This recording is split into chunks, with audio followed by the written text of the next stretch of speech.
একই সাথে তিনটা ফ্র্যাঞ্চাইজি টুর্নামেন্ট থেকে ডাক আসছে রিশাদ হোসেনের। পিএসএল এ দুর্দান্ত পারফর্ম করার পর এবার বিশ্বের 3টি ফ্র্যাঞ্চাইজি নিতে যাচ্ছে তাকে।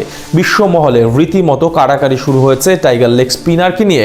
বিশেষ করে বিগ ব্যাশের দল হোবার্ট হ্যারিকেন্স তাকে নিতে রীতিমতো উঠে পড়ে লেগেছে। ফ্র্যাঞ্চাইজি ক্রিকেটে রিশাদ হোসেনের এমন আকাশচুম্বী চাহিদা আর কোন কোন লিগ থেকে অফার পাচ্ছেন তিনি, সেটাই জেনে নেব রিপোর্ট।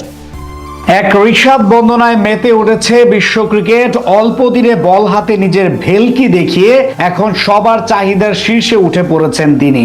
বিশেষ করে চলমান পাকিস্তান সুপার লিগে নৈপুণ্য দেখিয়ে এখন আরো বেশ কিছু ফ্র্যাঞ্চাইজি টুর্নামেন্টের আগ্রহে চলে এসেছেন ডানহাতি এই ক্রিকেটার। সবশেষ টি-20 বিশ্বকাপে মাত্র 7 ম্যাচে 14 গড়ে 14 উইকেট নিয়ে সর্বপ্রথম আলোচনায় আসেন রিশাদ হোসেন। ওই টুর্নামেন্টে দুর্দান্ত পারফরমেন্সের সুবাদে নজরে আসেন বিশ্ব ক্রিকেটে।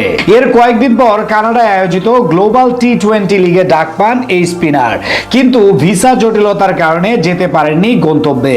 এরপর গেল বছরের শেষ দিকে অস্ট্রেলিয়ার ঘরোয়া টুর্নামেন্ট বিগ ব্যাশের নিলাম থেকে তাকে কিনে নেয় হোবার্ট হ্যারিকেন্স। তবে বিপিএল এর ব্যস্ত সূচিতে যাওয়া হয়নি তার। একই বছর জিম্বাবুয়ের জিম আফ্রো টি10 টুর্নামেন্ট থেকেও প্রস্তাব পান রিশাদ। সেই সব টুর্নামেন্টে যেতে না পারলেও এবার পিএসএল এর জন্য ছাড়পত্র পেয়েছেন তিনি, আর নিজের প্রথম বিদেশি ফ্র্যাঞ্চাইজি টুর্নামেন্টেই বাজিমাত করছেন বল হাতে। 2 ম্যাচে 6 উইকেট নিয়ে আছেন 2 নম্বরে।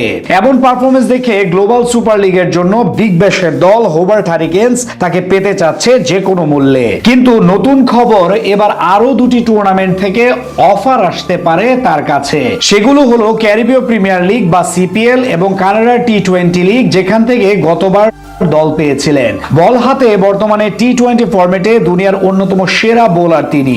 এছাড়া ব্যাট হাতে ইনিংসের শেষ দিকে এসে অবদান রাখার সামর্থ্য রয়েছে তার। মূলত ঠিক এই কারণে রিশাদের প্রতি এত পরিমাণ আগ্রহ বৈশ্বিক ফ্র্যাঞ্চাইজিগুলোর। জানা গেছে হোবার্ট হ্যারিকেন্স সর্বপ্রথম আলোচনা করেছে তার সঙ্গে। সেখানে গ্লোবাল সুপার লিগের জন্য 1 মাস সময় চাওয়া হয়েছে তার কাছ থেকে, কিন্তু একই সময় শ্রীলঙ্কার বিপক্ষে সিরিজ থাকায় এখনো নিশ্চয়তা দিতে পারেননি তিনি। যদি এর মাঝে সময় পান তাহলে অস্ট্রেলিয়ার ফ্র্যাঞ্চাইজিটির হয়ে দেখা যেতে পারে রিশাদকে।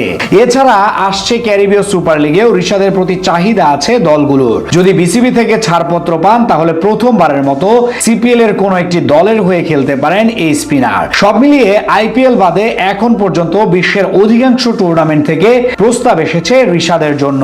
এখন সবকিছু নির্ভর করছে আন্তর্জাতিক ক্রিকেটের ব্যস্ততার উপর। এর মাঝে যদি সময় পান, অর্থাৎ বাংলাদেশের কোনো সিরিজ না থাকে, তাহলে বেশ কয়েকটি টুর্নামেন্টে দেখা যেতে পারে রিশাদকে, যেটা একজন বাংলাদেশি ক্রিকেটার হিসেবে দারুণ অর্জন হবে তার জন্য।